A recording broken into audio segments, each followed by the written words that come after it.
నమస్కారం, welcome to I dream ధర్మ మార్గం కార్యక్రమానికి స్వాగతం. నేను మీ విజిత.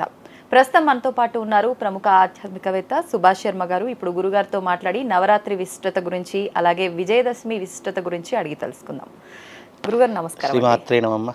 గురుగారు, మనం ముఖ్యంగా దసరా ముందొచ్చే నవరాత్రులు అనేవి చాలా చక్కగా చాలా ఘనంగా జరుపుకుంటూ ఉంటాము. అయితే ముఖ్యంగా ఈ మహాలయ అమావాస్య ఏదైతే ఉందో ఈ అమావాస్య నుంచి మనకు అన్నీ కూడా చాలా ప్రత్యేకమైన రోజులుగానే చెప్పుకుంటాము.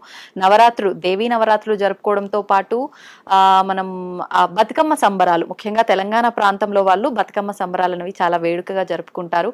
అయితే ఈ బతుకమ్మ అనేది తెలంగాణ ప్రాంతంలోనే జరుపుకోవాలా, లేదంటే ఎవరైనా జరుపుకోవచ్చా, ఇది ఆచారం ఉండాలా, అలాంటి ఏమీ లేవా, ఏంటి, ఎవరు జరుపుకోవాలి బతుకమ్మ, ఆ విషయాలన్నీ కూడా తెలియచేయండి గురుగారు. ఇక్కడ బతుకమ్మ పండగ అనేటటువంటిది మన తెలంగాణలో ఒక సాంస్కృతిక కార్యక్రమంగా పెట్టడం జరిగింది.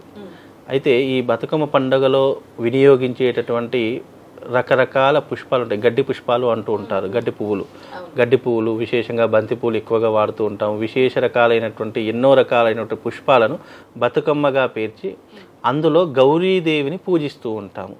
గౌరీదేవి యొక్క ఈ నవరాత్రులను ఎందుకు చేసుకుంటాము అంటే సౌభాగ్యానికి ప్రతీకగా ప్రతి ఒక్క సుమంగళి ఆనందంగా జరుపుకునేటటువంటి పండగ ఏదైనా ఉంది 9 రోజులు అని అంటే అది బతుకమ్మ పండగ. అమావాస్య రోజు స్టార్ట్ అవుతుంది, మనకు మహానవమి వరకు ఎండ్ అవుతుంది. అంటే దుర్గాష్టమి వరకు కొంతమంది చేస్తారు, నవమి వరకు కొంతమంది చేస్తుంటారు.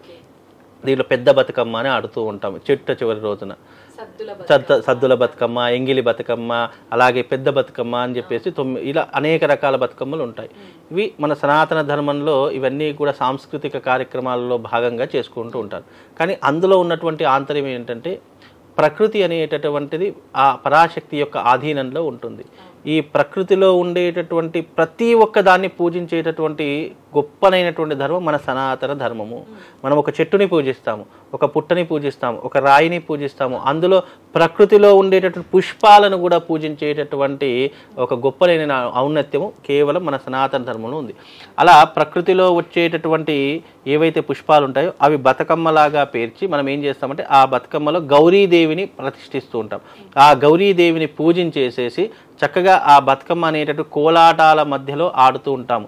అలాగే ఈ అమ్మవారి నవరాత్రి చాలామంది దాండియా కూడా ఆడుతూ ఉంటారు అమ్మవారి పేరు మీద. ఇలా అంటే అమ్మవారికి ఇష్టమైనటువంటి కోలాహటాలు, అలాగే ఈ బతుకమ్మలు, అలాగే అక్కడ ఆడేటటువంటి ప్రతి ఒక్క స్త్రీ ఉక్కుమ్మడిగా చేసేటటువంటి భజనలు, కీర్తనలు, ఇవన్నీ కూడా అమ్మవారికి చాలా ప్రీతికరమైన. అందులో భాగంగానే ఈ బతుకమ్మ అనేటటువంటిది మన సౌభాగ్యం కోసం చేసుకునేటటువంటి ఒక గొప్పనైనటువంటి పండుగగా కూడా చెప్పుకోవచ్చు.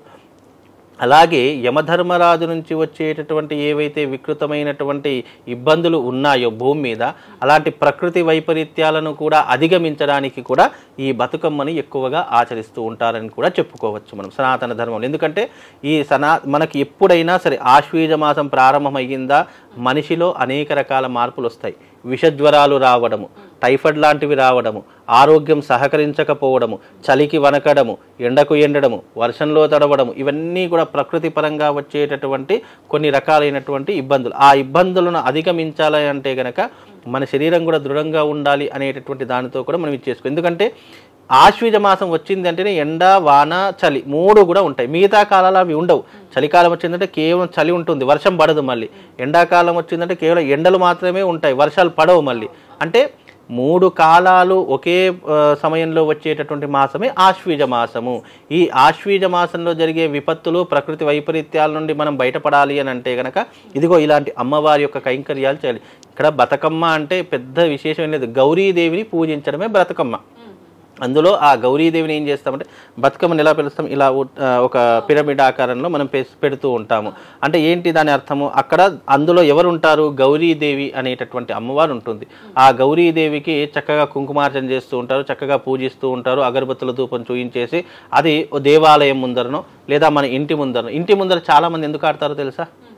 ఇంటి ముందర ఎందుకు ఆడతారంటే ఈ యమదంశ కాలం ఏదైతే ఉంటుందో ఆ యమధర్మరాజు యొక్క ఏవైతే నెగిటివ్ ఇంపాక్ట్ ఏదైతే ఉంటుందో అది మన ఇంటి లోపలికి రాకుండా మనం ఇంటి చుట్టూ బ్రతకమ్మ ఆడుతూ ఉంటాము. అది కూడా ఉదయకాలం మళ్ళీ సాయంకాలమే ఆడతాం. ఎందుకు సాయంకాలం ఆడతాము? సాయంకాలం యమధర్మరాజు యొక్క శక్తి అనేటటువంటిది పెంపొందుతూ ఉంటుంది, పెరుగుతూ ఉంటుంది. కాబట్టి అలాంటి నెగిటివ్ ఇంపాక్ట్ మన ఇంట్లోకి రాకుండా గౌరీదేవి ఆ జగన్మాత అయినటువంటి ఆదిపరాశక్తి మనల్ని రక్షించడానికి కూడా మనం బతుకమ్మను ఆడుతూ ఉంటాం.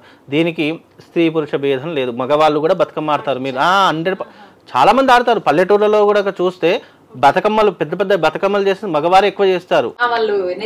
నెత్తి మీద పెట్టుకొని కూడా తీసుకొస్తూ ఉంటారు. స్త్రీలే కాదు, ఈ బతుకమ్మ పురుషులు కూడా ఆడతారు. అందులో ఏదో సిగ్గుపడాల్సిందో ఏదో భయపడాల్సిందో ఏం లేదు. అది ఆడడం చాలా విశేషమైనటువంటి, అమ్మవారిని మన తల మీద మోయడం అనేటటువంటి చాలా విశేషము. అలాగే ఇప్పుడున్నటువంటి ఈ బతుకమ్మ పండుగ అనేటటువంటిది స్త్రీ పురుష భేదాలు ఏమీ ఉండవు. భగవంతుని కైకర్యాలలో స్త్రీ పురుష భేదం ఏముంటుంది? ఎవరో అదే బతుకమ్మ వస్తే ఎవరో ఏదో అనుకుంటారేమో, ఎవరో ఏదో బాధపడతారేమో, అయ్యో ఈడేంటి బతుకమ్మ వస్తున్నారు అని అనుకుంటారు. ఇట్లా ఎప్పుడు కూడా అనుకోవద్దు. ప్రతి ఒక్క హైందవుడు, ప్రతి ఒక్క హిందువు స్త్రీ పురుష భేదం లేకుండా ప్రతి ఒక్కరూ బతుకమ్మ ఆడుకోవచ్చు. దాంట్లో దోషమేం లేదు. అందులో ఆడవాళ్లే ఆచరించాలని ఏ ధర్మం చెప్పలేదు. పోనీ ఇప్పుడు ఆడవాళ్లే ఆచరించారు, మగవాడికి కష్టం కాకుండా ఉంటుందా? మగవాడి కూడా కష్టాల నుంచి తప్పించుకోవాలి, యమధర్మరాజు నుంచి ముఖ్యంగా తప్పించుకోవాలి, ప్రకృతి వైపరీత్యాల నుంచి తప్పించుకోవాలి అన్నీ అంటే గనక ప్రతి ఒక్కరూ సనాతన ధర్మంలో హిందువుగా జీవించిన ప్రతి ఒక్కరూ కూడా తమ ఇంటి ముందర బతుకమ్మను ఆడే తీరాలి. అందుకే ఇంటి ముందర బతుకమ్మ ఆడిన తర్వాతనే దేవాలయానికి వచ్చి నమస్కారం చేసి మళ్ళీ దేవాలయం ముందర ఆ ద్వారం, ప్రధాన సింహద్వారం దగ్గర మళ్ళీ బతుకమ్మ పండుగను విశేషంగా అందరూ ఒక 100 మంది కలిసి అక్కడ బతుకమ్మలు ఆడుతూ ఉంటారు. చాలా అదొక ఆనందమైనటువంటి కోలాహలము. అక్కడ అలా ఆడడం ద్వారా వెనుకున్నటువంటి రహస్యం ఏంటంటే గౌరీదేవి యొక్క సంపూర్ణమైన, గౌరీదేవి దేనికి ప్రతీక అంటే సౌభాగ్యానికి ప్రతీక. మనము చాలా శ్రావణ మాసంలో మంగళ గౌరీ వ్రతం అని చెప్పి చేస్తూ ఉంటాము. అలాగే ఇది కూడా ఒక రకమైనటువంటి పండగ వాతావరణం, ఇది కూడా ఒక రకమైన వ్రతంలా ఆచరించాలి. అందుకే మనకు ఈ మహాలయ పక్ష అమావాస్య నుంచి ప్రారంభమై దుర్గాష్టమి వరకు ఎంగిలి బతుకమ్మ, సద్దుల బతుకమ్మ, పెద్ద బతుకమ్మ అని చెప్పేసి ఇలా అనేక రకాలైనటువంటి బతుకమ్మలు చేస్తూ ఉంటారు. అవన్నీ కూడా మన ఆరోగ్యం గురించి, స్త్రీల యొక్క సౌభాగ్యం గురించి, రోగాలు రాకుండా ఉండడానికి. పుష్పాలు ఎప్పుడైనా కూడా, పుష్పాలకు ఉన్నటువంటి గొప్పతనం ఏంటో తెలుసా? పుష్పాలు అనేటటువంటి, పువ్వులు అనేటటువంటివి నెగిటివ్ ఇంపాక్ట్ని గ్రహించి, ఇప్పుడు ఎగ్జాంపుల్ అంటే మన కంటికి కనిపించేదే చెప్తాను. ఎప్పుడైనా కూడా చూడండి, భగవంతుని మీద పెట్టినటువంటి పుష్పాలు తెల్లవారితే వాడిపోతాయి. మరి అదే ఫ్రిడ్జ్లో పడితే ఎందుకు వాడవు? మరి రీజన్ ఏమంటారు అంటే, ఏదైతే నెగిటివ్ ఇంపాక్ట్ ప్రకృతిలో ఏది తొందరగా కనెక్ట్ చేసుకుంటుందంటే ప్రకృతిలో ఉండే ఆకులు, పువ్వులు ప్రకృతిలో జరిగేటటువంటి నెగిటివ్ ఇంపాక్ట్ తొందరగా గ్రహించి అవి తొందరగా ఆ నెగిటివ్ ఇంపాక్ట్ని తీసేసుకొని మనకు పాజిటివ్ ఫీలింగ్ ఇచ్చేటటువంటివి ప్రకృతిలో ఉన్నటువంటి పుష్పాల యొక్క గొప్పతనము. అందుకే పుష్పాలు తొందరగా వాడిపోవడానికి, లేదా పుష్పాలు తొందరగా భగవంతుని మీద పెట్టినటువంటి పుష్పాలు తొందరగా విచ్ఛిన్నం కావడానికి కారణం ఏంటంటే మన నుంచి వచ్చే నెగిటివ్ ఇంపాక్ట్, ప్రకృతి పరంగా వచ్చేటటువంటి నెగిటివ్ ఇంపాక్ట్. అందుకే మనం పుష్పాలే ఎందుకు బతుకమ్మలో వాడతాము అని అంటే, ఈ పువ్వులు అనేటటువంటివి ఏవైతే ఉంటాయో అవి యమధర్మరాజు నుంచి వచ్చేటటువంటి నెగిటివ్ ఇంపాక్ట్ అన్నింటినీ కూడా స్వీకరించేసి మన మీద ఆ యొక్క ఎఫెక్ట్ పడకుండా కాపాడేటటువంటివే ఈ పుష్పాలని కూడా మనం సైంటిఫిక్గా కూడా చెప్పుకోవచ్చు. అందుకే అవన్నీ ఆడేసి మనం నీళ్ళలో నిమజ్జనం చేసేస్తూ ఉంటాము. గురుగారు, బతుకమ్మకి ప్రత్యేకించి ఈ రకమైన పువ్వులే బతుకమ్మ పేర్చాలని నియమం ఏమైనా ఉందా? లేదు అంటే ఏ పువ్వులతో అయినా బతుకమ్మ పేర్చొచ్చు అంటారా? ఇక్కడ ప్రకృతిలో ఉండే ప్రతి పుష్పం కూడా వాడొచ్చు. మనకు ఈ బతుకమ్మకి ఈ పుష్పం పనికిరాదు అన్నటువంటిదిగా ఏమీ ఉండదు. కాకపోతే రకరకాలైనటువంటి పుష్పాలు, అందులో గడ్డి పుష్పాలను ప్రత్యేకంగా వాడుతూ ఉంటాము.